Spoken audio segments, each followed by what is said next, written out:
Well, hello YouTube, it's me Fortmaster, and welcome back to another JaruJaruJ reaction, and it's been a week because there's another one out.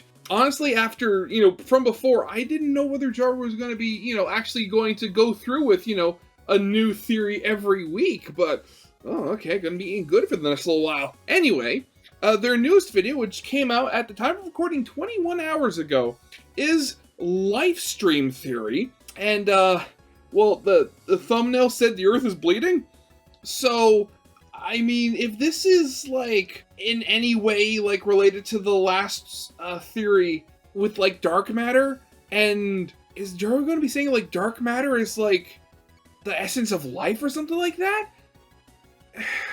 Or, like, at the very least, like, the essence of creativity, given that, it causes darkness to come to life and stuff like that. Anyway, it's gonna be weird. I know that already. So, yeah, of course, as always, original videos linked in the description if you haven't seen it for some reason. Corner video linked to my Let's Play of the day. And if you like this video or any other video that I'd make, I'd very much appreciate it if you gave the video a like and subscribed to my channel, because I know how it works. I know the vast majority of people who watch my content aren't actually subscribed, and I'd very much like that to change because my big goal for this year is to hit 5,000 subscribers. And if Social Blade says it's possible, I'm going to try to believe them. But yeah, with all that out of the way, let's get this thing started then, shall we? Last week, I introduced my dark matter theory, which was a theory designed to help us better understand Deltarune's dark world. I would say dark matter theory was successful in explaining several core mechanics of the dark world, but where it fell short was with regards to the origin of this realm. Dark fountains, in particular, are still extremely mysterious, so in order to better understand this mysterious world, I set out to formulate a follow-up theory that explains all the properties of these fountains. To be precise, I sought to find answers to the following questions. Where do dark fountains come from? The ground. What are they made of? Why can you summon a dark fountain by stabbing the ground? Why do they have the power to warp reality and bring objects to life? And why is Chris the only person who can seal these fountains? While it was no easy task, after many hours of research and analysis, I believe I've found a theory capable of answering all of these questions. Yeah, I never thought of that last one. I mean, Rousey just says that it's like Chris's special gift or something like that, so... In fact, this theory not only explains dark fountains, but also completely reframes how we're meant to view the world of Deltarune. And I'm not just talking about the dark world. This theory tackles the dark world, the light world, and potentially even the world of Undertale. And the name of this theory, as you've likely noticed, is Lifestream theory. But before we get ahead of ourselves, let's recap what we know about dark fountains.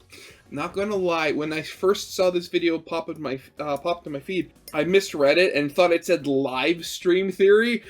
I was very confused. According to Queen, they are created when someone focuses their determination into a blade and uses it to thrust a fountain from the earth. Already, this is suggesting a supernatural origin to this phenomenon, as determination is effectively a reality-warping superpower generated by soul. And ironically, as opposed to Undertale, that was literally the first time we'd ever even seen the word determination in the game at all. So, I mean, thinking of that, comparing, Deltarune to Undertale, does that make determination more or less important than in Undertale? In Undertale, we use determination to save and load, and while saving and loading are its main function, it's entirely possible that determination has other uses as well. Perhaps by channeling determination offensively, you can cut a hole in the fabric of existence, and it is through this hole that the dark fountains flood into our reality. That might seem like a leap, but given that the alternative is that dark fountains spring into existence every time you dig a hole, which sounds absurd, I'd say a transdimensional phenomena that relies on determination to occur is a lot more reasonable.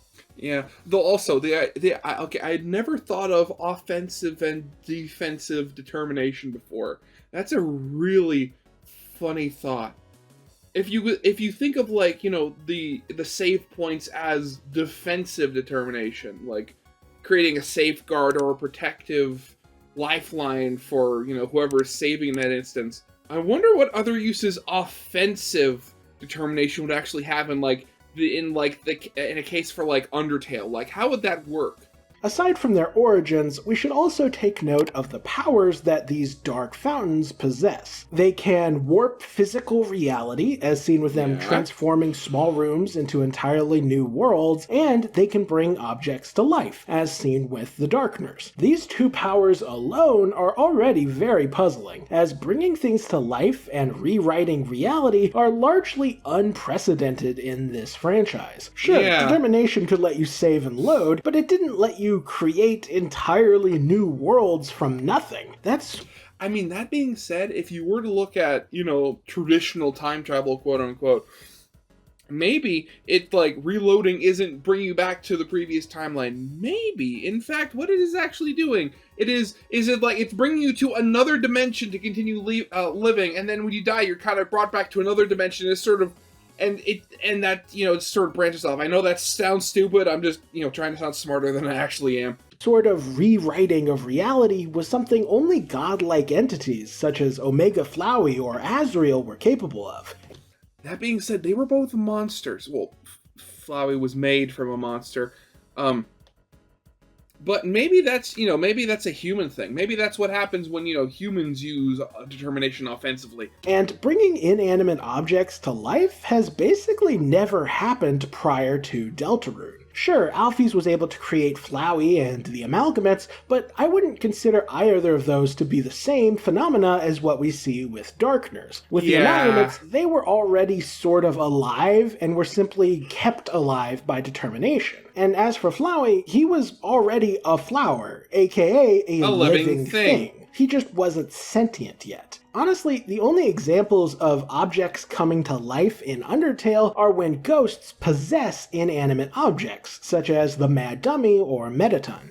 And even then, that's a monster taking control of it. There's not really any determination there. However, even that isn't really the same as what's happening with Darkners. Darkners are not spirits inhabiting objects, they are literally objects that have been granted life. So to compare the two isn't exactly accurate. However, I will point out that if a ghost becomes permanently attached to an object, such as what happens with the Glad Dummy, then it is possible for that inanimate object to be permanently alive. And as it stands, that's pretty much the closest thing we have as far as a reference point to understand what's happening with the Darkners. That means the only real conclusion that I can reach about this phenomena is that in order to bring something to life, some sort of soul or soul energy must be involved. And saying that dark fountains have a connection to souls isn't even that crazy of a conclusion, as we are pretty explicitly shown that Chris's soul is instrumental in sealing dark fountains, proving that the soul connection is already there. In short, all we can really conclude about dark fountains as a result of them having these powers is that they likely have some connection to souls due to their ability to bestow life, and they are likely pulling from some sort of godlike power source given the fact that they can warp reality.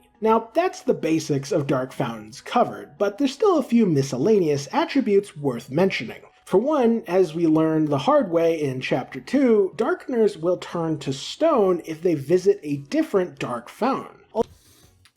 Actually, something I just thought of. What do you think happens if, you have a Darkner that's turned to stone and you bring them out of the Dark World? Would they just, dissolve like normal, turn back into their normal object? Or, would they actually stay a statue? Because I know, actually, wait, thinking, no, because, no, Lancer kind of proves that they turn back into the object, because he turned to stone, but then when the library Dark World collapses, there's not a statue of Lancer just there.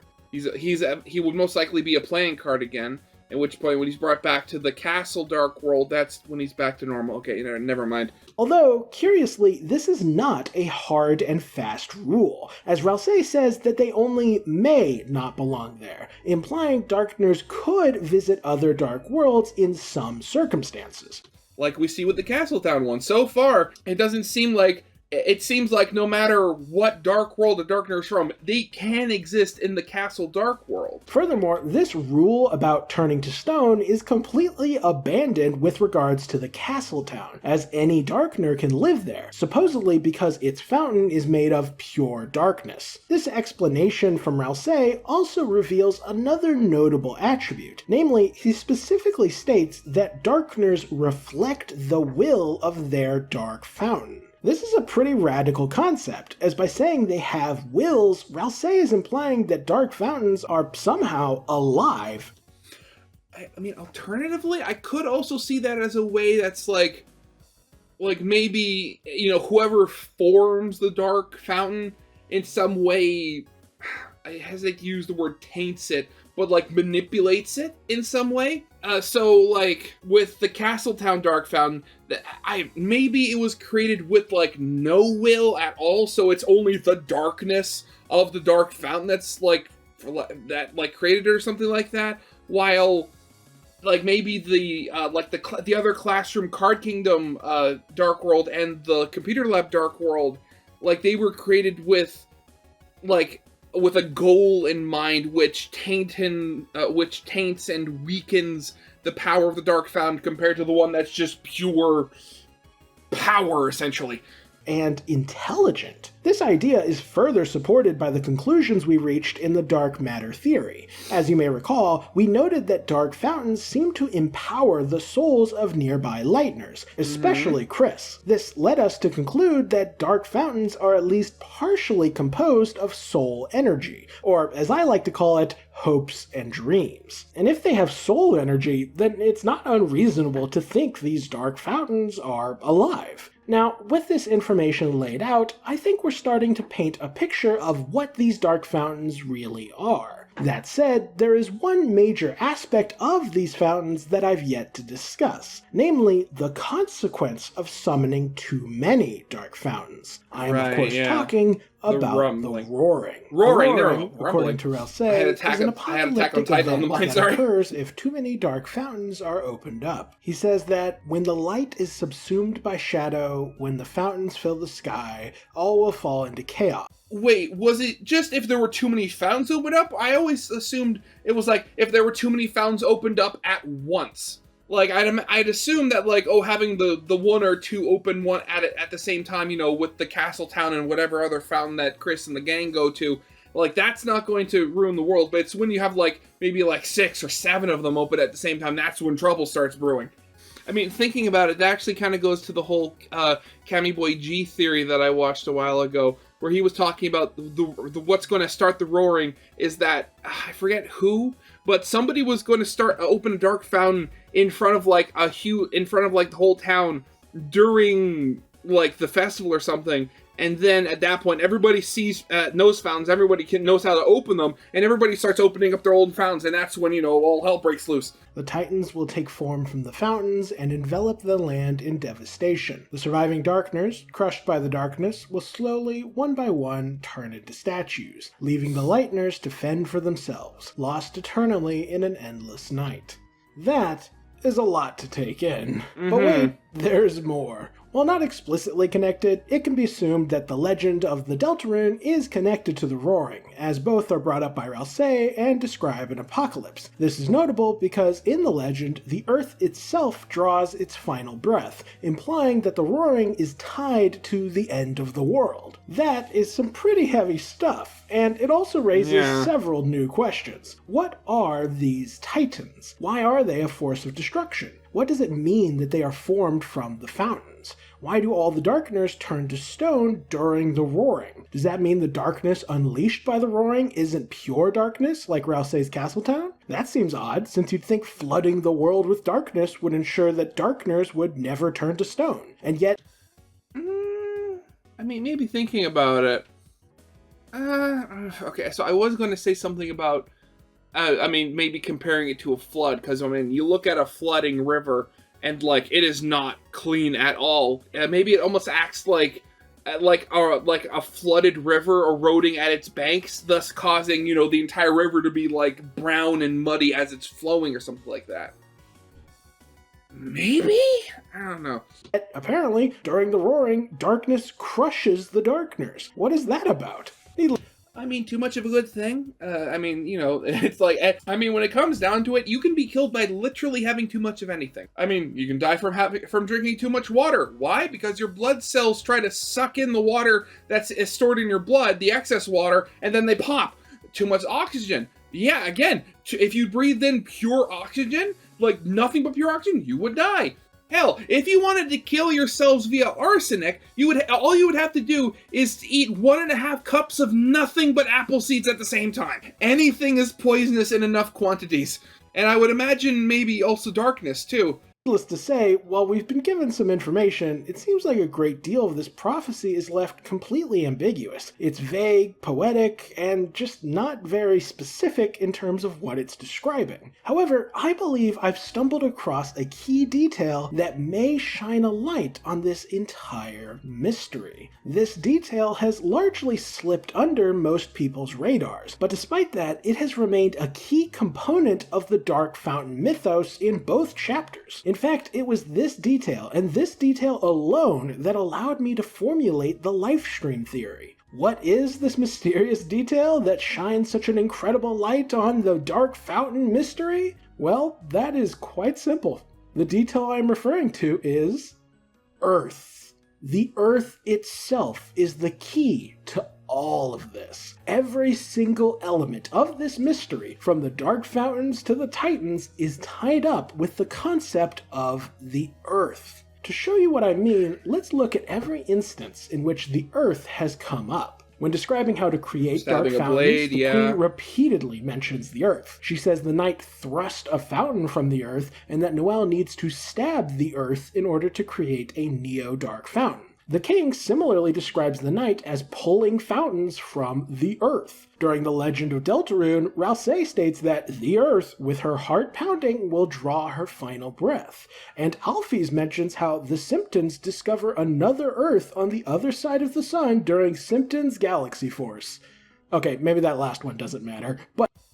I mean, actually thinking about it, God, wasn't that from like Doctor Who or something like that? Like, they went to another time and, like, there was another Earth on the opposite side of the sun, and that's where the Cybermen came from or something like that? But the rest of these certainly do. You see, from these few lines regarding the Earth, I was able to reach some pretty major revelations, which in turn allowed me to formulate my Lifestream theory. In fact, now that we've covered all the raw data surrounding Dark Fountains, I'd say we're ready to reveal my theory in full. Brace yourselves, loyal viewers, this one's a doozy. So, what is Lifestream theory? Well, to put it as simply as I possibly can, Lifestream theory holds that the Earth is alive. That's right, alive. Literally and I don't mean alive. that metaphorically or poetically or any other fancy way. I mean that the Earth is a living, breathing, supernatural organism. Sounds crazy, I know, but the evidence doesn't lie. So, that would mean that the darkness coming from the Dark Fountains are literally the Earth's blood. Okay, that sounds very weird. I mean, you're gonna have to make some... I mean, Jaru, if you don't make some sort of connection to, like, Gaia or something like that, I mean... It's like, thinking about it, like, going back to, like, the little I know of Greek mythology, you have Gaia, which was kind of like the grandmother of all the, like, the classical Greek gods. And then you also had the Titans themselves, which went to war with the Greek gods as well. Okay. Hey, Jaru, you have my attention. Well, let's see what you do with it. We know that dark fountains originate from the Earth, and that dark fountains themselves are alive in some capacity. We also know that fountains must utilize some sort of godlike power source in order to warp reality as much as they do. And what could be more godlike than the power of an entity the size of a planet? In fact, I can take it a step further. Not only is the Earth alive, but it also has a soul. This is hinted at by Rousseau, who describes the Earth as having a heart, which is used to represent souls in Undertale and Deltarune. This is further supported by the fact that dark fountains seem to be at least partially composed of soul energy. And if this literal fountain of soul energy originates from the Earth, then that pretty strongly suggests that the Earth itself has a soul. In fact, I would argue that dark fountains are effectively a sort of spiritual blood, and that when we create dark fountains, we are actually inflicting a wound upon the soul of Mother Earth herself. However, since it's literally a godlike entity the size of a planet, you can't wound it with any old weapon. No. You have to wound it with determination. To wound the Earth herself, you would need something capable of going toe-to-toe with a god. You would need something capable of cutting through time and space. You would need determination. That is what Queen unknowingly discovered. Only the power of determination is potent enough to inflict wounds upon such a godlike entity. This is not a new concept. Okay.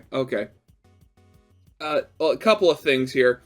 The idea of, the Earth being alive and stuff like that reminded me of a few things. So, I mean, first of all, that reminds me of, like, oh, you're hurting the Earth. That reminds me of, like, this old saying, I forget where I heard it from. I think it was from a comedian or something like that. But they were talking about global warming, and they were talking about, like, oh, global warming isn't going to destroy the Earth. It's going to destroy us. The Earth will just be fine. It will exist after we're gone. Which, I mean, that's kind of a sad statement, but, true. Secondly, the idea of the Earth having a soul, that reminds me of two things from, of all things, Transformers. So, like, going back, the first Transformers cartoon I watched basically in its entirety and was a major fan of was Transformers Prime. Now, how that show was like poorly handled near the end, that's neither here nor there. But one of the plot points in season 1 was that it turned out that Unicron, the big universe-destroying, like, entity in, Transformers religion and stuff like that, like the antithesis of Primus, was actually the core of the Earth, and that's where all the dark energon that throughout the series was coming from. And secondly, another different, like, continuity had a different Transformer god in the core of the Earth who was named Gaia. Oh god, I remember seeing a picture of her when she transformed out of her, I don't know, planet mode. She had like, and it was like, like the tectonic plates were like armor and stuff like that, and she had a shield that was like Africa and stuff like that. It was so weird. I'm gonna see if I can find a picture of that. If I can't, I'll do it in editing. But still, like, God, it's just weird. Hi, yeah, okay, so I'm just putting this in now because as I was editing, I realized I mixed up Gaia with another transforming Earth. There are too many different Earths in Transformers. Yeah, so the one I was thinking of was a different transforming Earth called Atlas. Now, the transforming Earth Gaia is still a thing, but these are two different transforming Earths from two different universes.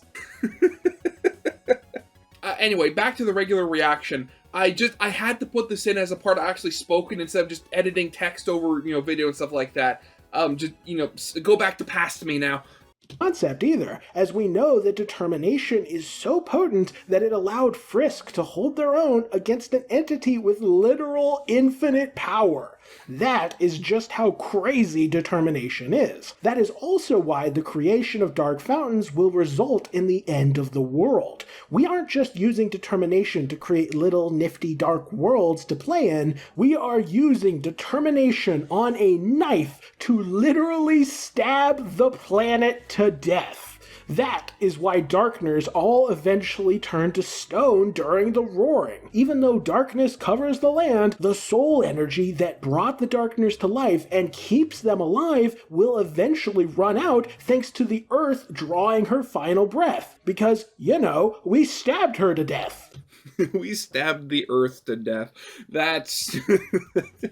oh, God. So I guess, like, doing that interpretation, that does make more sense with, the whole thing Where like, oh, don't, if you've opened too many dark fountains, then that would kill the Earth, because as opposed to just having too many open at once, you're like having just done too many just in general is like, stabbing somebody. Yeah, makes sense, yeah. Furthermore, the reason that the castle town can support any darkness is because the wound that created this grand fountain was much deeper than any other. And since it was such a severe wound, it unleashed far more raw soul energy than any other fountain, which allows a much more diverse variety of darkness to survive here. And crazy enough, that's just the tip of the iceberg. Once we apply Lifestream theory to the information Rousey gave us about the legend and the roaring, a fascinating picture starts to unfold. You see, we know that if you create too many dark fountains, titans will emerge from those fountains and wreak havoc upon the land. Oh my god, the titans are Earth's antibodies. Of course. That, of course, raises the question, how does this tie in to the Earth being alive? Well, that's simple. The Titans are actually the Earth's natural defense system. If dark fountains are a surge of her blood, then Titans are effectively the antibodies within that blood. When her life is in danger from suffering too many wounds, these Titans emerge to do battle with whatever's causing all this harm. Which I guess also would kind of make sense why, like, you look at this one Titan right here, and it has those weird eye symbols on it. And we see those exact same eye symbols in the castle Dark World when we first go there. And if it's the most pure one, or the deepest one, I guess that would be the reason why, you see the same symbol, since, the Titans are potentially closer there, since it's been such a deep wound. This in turn brings us to why I named my theory the way I did. You see, if you've played Final Fantasy VII, then all of this probably sounds pretty familiar.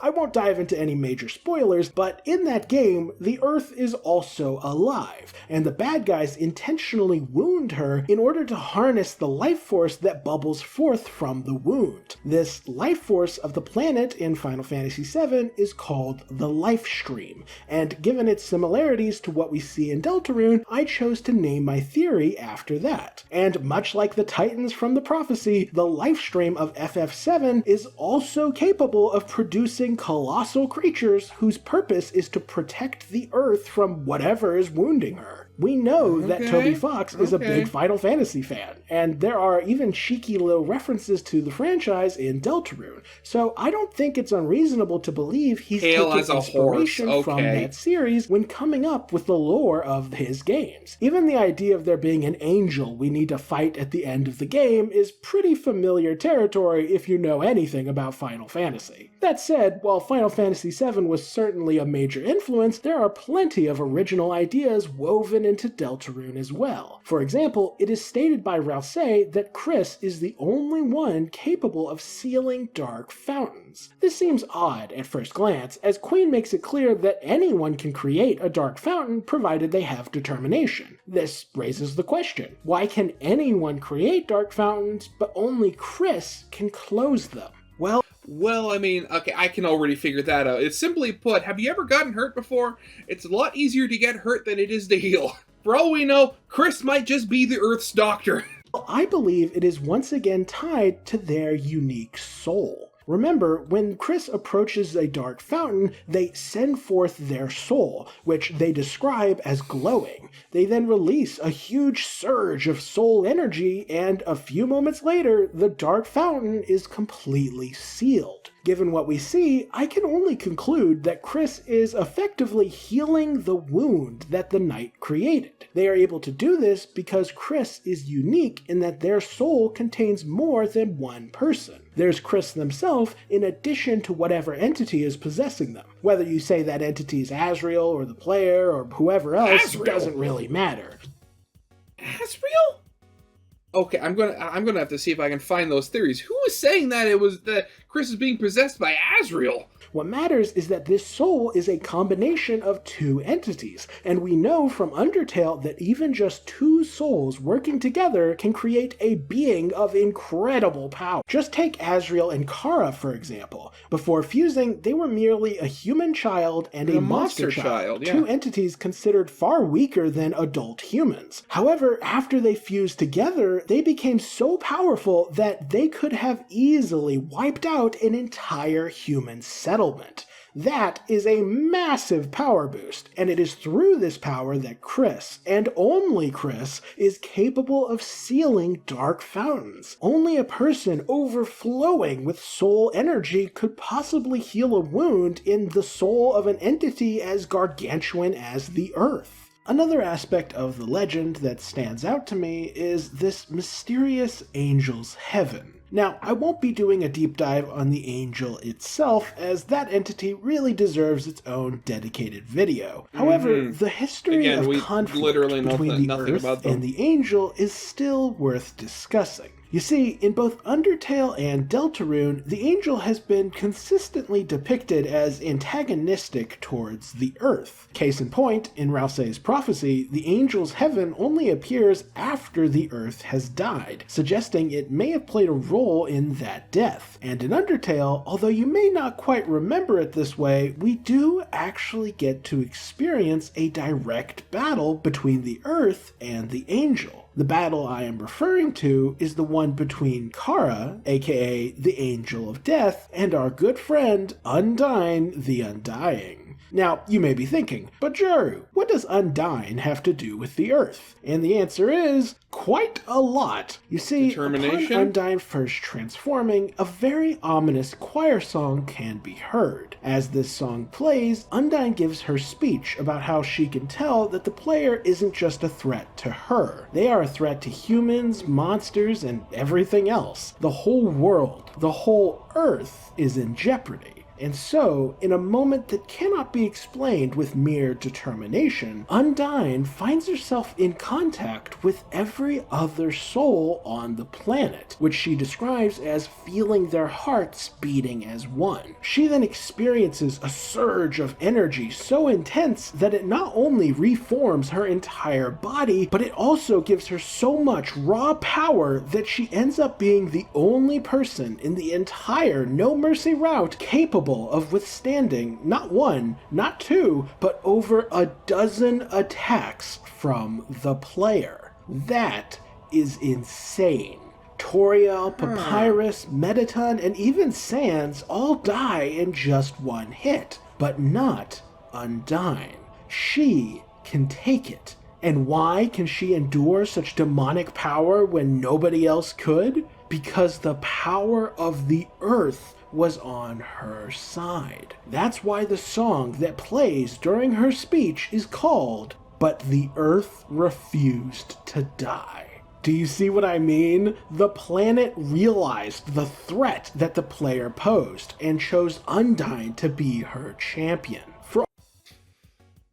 God, it's times like these that you're reminded of the fact that Deltarune was technically thought up first, and that Undertale was made because Toby couldn't figure out how to make the dream he had into, Deltarune at the first.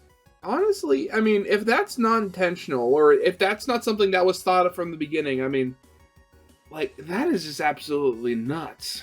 For all intents and purposes, in the Undertale reality, Undyne the Undying was the equivalent of the Titans. Just like them, she was created by the Earth to save the world. That is why she can hold her own against the player. She is literally wielding apocalyptic power. And yet, even with all of the Earth's power backing her up, the player still prevails, showing that the Angel of Death wielded more power than even the Earth herself. That is why the final boss of the legend is the Angel's Heaven, and not the Titans. The Earth may be godlike, but the Angel is literally omnipotent. Now, I could say a lot more about the angel, but I'll save that for another time.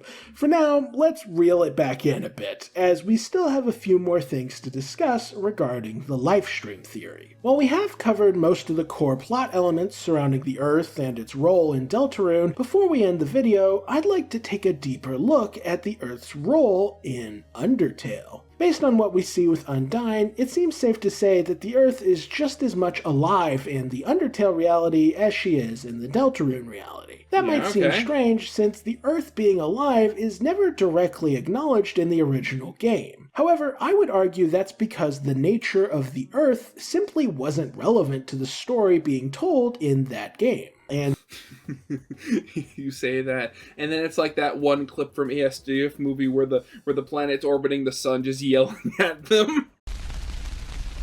You're fat! And while it wasn't relevant to the main plot, I believe the Earth and the dark fountains it creates were secretly integral to the backstory of the Underground. To be precise, I think Gaster utilized the blood of the planet to create his most famous invention. I am of course talking about the core.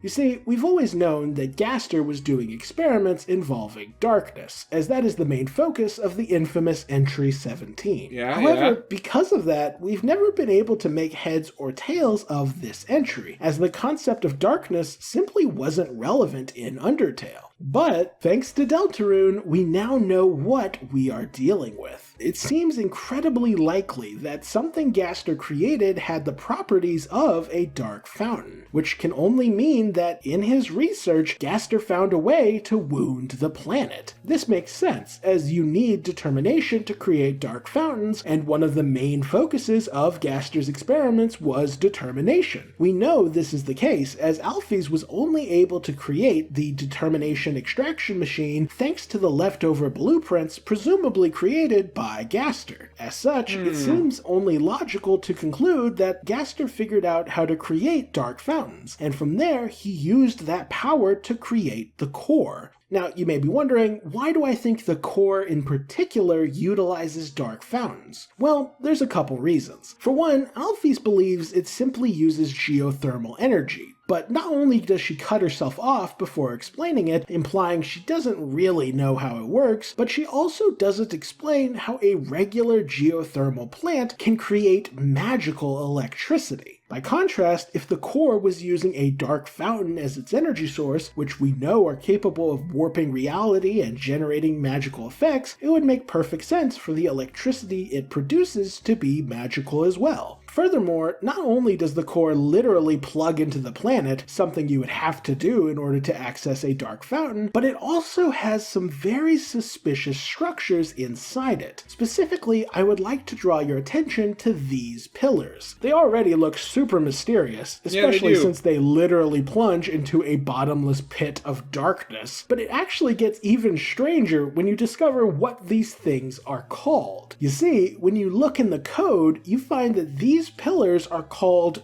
darkness totems. Needless to say, it doesn't really make any sense for a normal power plant to have darkness totems lying around. God, okay, so Toby really was planning this far in advance. Jeez, okay. Can you imagine if Undertale hadn't been a success, and Undertale was just left as like one of the many like little indie games that don't really gain a big following and are just left to rot on Steam and stuff like that? You'd have all these little things pointing towards stuff that people would have. You have all these little things pointing towards stuff that nobody would have any idea what they were about. By contrast, if the core is an elaborate invention of Gaster's designed to harness power from dark fountains, then these darkness totems start to make a lot more sense. Furthermore, it's mentioned that Gaster shattered across time and space when he fell into one of his creations. We never get to find out which creation this is referring to, but given what we know now, I'd say there's an above average chance that the creation in question was the core. After all, falling into the soul of a planet doesn't sound like a super survivable experience. I mean, funnily enough, it seems like for the majority of time, people have always assumed, or at least for the most part, have assumed that, Gaster fell into the core. It's just the question of how or why or what part, because was it the core itself, or was it something that Gaster had plugged into the core because it needed a lot of electricity, and hey, if you need a lot of power, just plug it straight into the generator. Heck, in Final Fantasy VII, the Lifestream literally transcends time itself. So the idea that Gaster was shattered by the soul of the planet is actually fairly believable. Speaking of Final Fantasy VII, remember how I said the bad guys harness the power of the Lifestream? Yeah. Well, what I didn't mention was how exactly they do that. The answer is that they use gigantic metal power plants to pull Lifestream from the Earth and then convert it into electricity. Sound familiar? Okay. And just to add a last bit of icing to my theory crafting cake, I believe my Lifestream theory may actually offer an explanation for the origins of the save and load mechanic. I know, this is kind of coming out of nowhere, but I'm not joking. How? You see, thanks to various extra materials, it's been suggested that in Undertale, saving and loading is only possible while in the underground. Similarly, you can only save and load in Deltarune while in the Dark World. This may lead you to ask, what is the reason for this limitation? Well, I believe it is tied to the Earth's soul. I think that by getting closer to the Earth's soul, and especially by getting close to a dark fountain, reality itself begins to destabilize. This lack of stability in space and time is what creates the opportunity for strong-willed individuals to reshape reality. In other words, the saving and loading mechanics can only be used in a context where reality is so unstable that determination alone is all you need to control the timeline. In the cases of Omega Flowey and Asriel, they are already so powerful that they can destabilize reality on their own. I like how Omega Flowey is just the face. Which is why they can control the timeline even while on the surface. By contrast, in the cases of Frisk, Chris, and regular Flowey, they can't access their save files without an external power source destabilizing reality on their behalf. That is why going underground has been such a recurring motif in both games. They simply cannot control the timeline without the assistance of the Earth's soul. And with that, I think I've finally run out of things to say about this topic. I'll be honest, I never thought we'd end up discussing the save and load mechanics when I was writing the script for this video, but certainly dear God, that is where we ended up. This theory sure went in a lot of different directions, didn't it? Oh, also, you want to hear something funny? So, you know how this theory ended up discussing both the Earth from Undertale and the Earth from Deltarune? Well, depending on how you look at it, you could argue that Alfie's comment about the Symptons finding another Earth was actually foreshadowing for this very plot. And if that is true, if that is really what Toby Fox intended, then that is hilarious. Anyway, with that said, I think we've done enough theory crafting for one day. Okay. To summarize my Lifestream theory, I believe the Earth is quite literally alive, and even has a soul. When we stab the ground to create dark fountains, we are wounding the planet and causing its lifeblood to flow forth. This lifeblood is so potent and so packed full of soul energy that it warps reality and creates dark fountains. If too many dark fountains are created, then the Earth will release titans to defend itself, causing widespread devastation.